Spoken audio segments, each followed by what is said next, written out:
Back with another review, and today we're going to be checking out a GameStop exclusive Batman figure from the Jim Lee Deluxe DC collection. So without further ado, let's hop right into this review and let's check out Cell Shaded Batman from the new 52. So here is the box right here. There is the Jim Lee drawn cell shaded Batman, and again, GameStop exclusive here. This was something that we picked up recently at a collectible drop that GameStop ended up doing. The box itself is it's like a Marvel Legends, kind of cheap, but they are taped on both ends, so that is kind of neat to know that it hasn't been fussed with. But again, once you cut that tape, beep, it's been opened, so it's used. Let's check out what we got here. Pretty sweet. This is a pretty sweet figure. I like the cell shaded look, and I like the Batman figure itself. Let's see what we got here. There's that. Hey, it kind of looks like the back of the Funko cardboard. Very interesting. Who is the maker of this? DC Comics. Does not have... That just says Warner Brothers.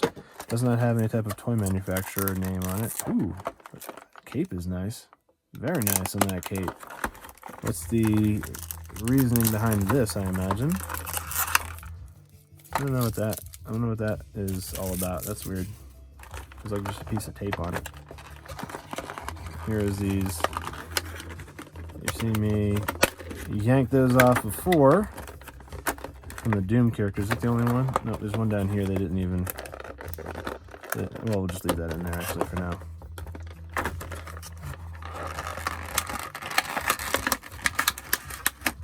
All right. Scoop the cape out, and we got that in there. Whoop, fell right through the hole. All right, so we got new 52, so that's going to be the outfit that you have here. You have the larger Batman symbol. It's more of a, I guess, high tire tech suit, if you would, but still have that cell shaded look. Ooh, first straight out the gate, I'm noticing the notched design on the knees. Let me see if they have that on the elbows. Yep, have that. Nope, that's just a regular joint. Oh, kind of. There's a notching right there on the inside of the elbow, which is kind of neat.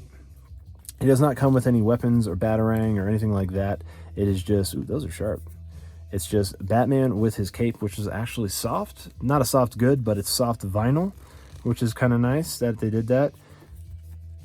I mean, it drapes pretty nice. It doesn't impede him from standing, which is also the main key here. Head doesn't spin. It looks like it's meant to, but it doesn't. Again, articulation. Let's check out some articulation here. He's got good articulation with the cape, and again, it does move. The vinyl does give. It doesn't just like abruptly stop him from moving his arm, but shoulder joint wise, it does have some pretty good movement to it, even with the cape. And again, right here, you can see that he's raised his arm completely, and it does not like really warp or distort the cape. The cape kind of conforms to the movement of the arm. We got good turnout ratio right here. It doesn't spin all the way around and look. Oh, I guess it does.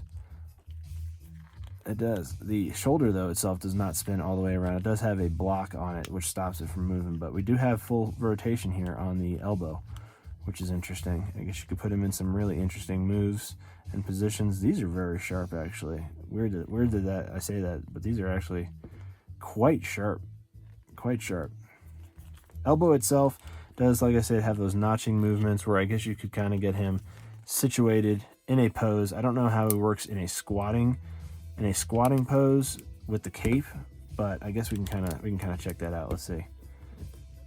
He's got some tall, lanky legs. Very interesting legs on this particular figure. Yeah, it doesn't really get into much of a squatting pose or a jumping pose. You really can't do much with him. Kick wise, you can kind of do something like that. Again, look at the length of those legs. Very interesting figure. Not too sure if I'm happy with it or if it's something that I would keep around in the collection.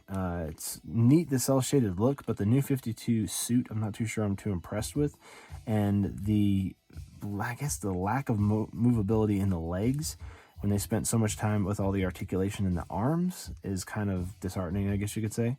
There's not really a click in with those little notches. It just is a one fluid movement. There's no like notches like in the Doom guy when we did the McFarlane toys. It actually has notches where you can actually pose it and it stays locked in one position versus it like just kind of being one fluid motion like that, which is weird. But Again, kind of tall, kind of lanky. Not too sure I'm familiar with this new 52 Batman, but I did want to check it out. I thought the cell shaded look was cool. And again, it's something that now that I've checked it out, I'm not too impressed with it. He's kind of got a tall lankiness to him, kind of super skinny for being Batman. Not as bulky as he probably should be. I mean, if he was going to have lack of movement like this, I would hope it'd be from being bulky, but not from, you know, just being tall and lanky. He should be able to move pretty good. The blue on the suit, though, does have a nice metallic shine to it. The sheen is pretty nice. It's actually a pretty nice touch. You can see on the back here, it has like, I don't know, those buildings. Some kind of a backdrop on it. I'm guessing they're supposed to be some kind of simulated buildings that they sprayed on there. But needless to say, I don't know how much I would actually probably pay for this figure. $10. I think I paid under $5 for these the figures I picked up at this collectibles haul from GameStop. But maybe $10. I don't know if I pay more than that. I'm sure this was probably a $20 figure at some point, especially with the cape and everything. He stands all right, but as soon as you bend his feet in any other position, he does this like buckling out thing on his feet, and he doesn't really stand very well. So he has to be pretty much at attention the entire time for him to stand up properly without falling over. So I don't know, not too impressed with it, but definitely something I wanted to check out. The face is probably the only thing that looks pretty decent on the Batman, is how they chiseled the jaw like that. Everything else looks kind of tall and lanky and not really like Batman. But why don't you let me know down in the comments below what you think of this Jim Lee Deluxe GameStop exclusive cell shaded Batman from the new 52. And yeah, if you like this video and you like me doing some figure reviews, give it a thumbs up. And if you want more content like this, subscribe for more, because I do reviews every single day, so look out for that. And have a great rest of your day.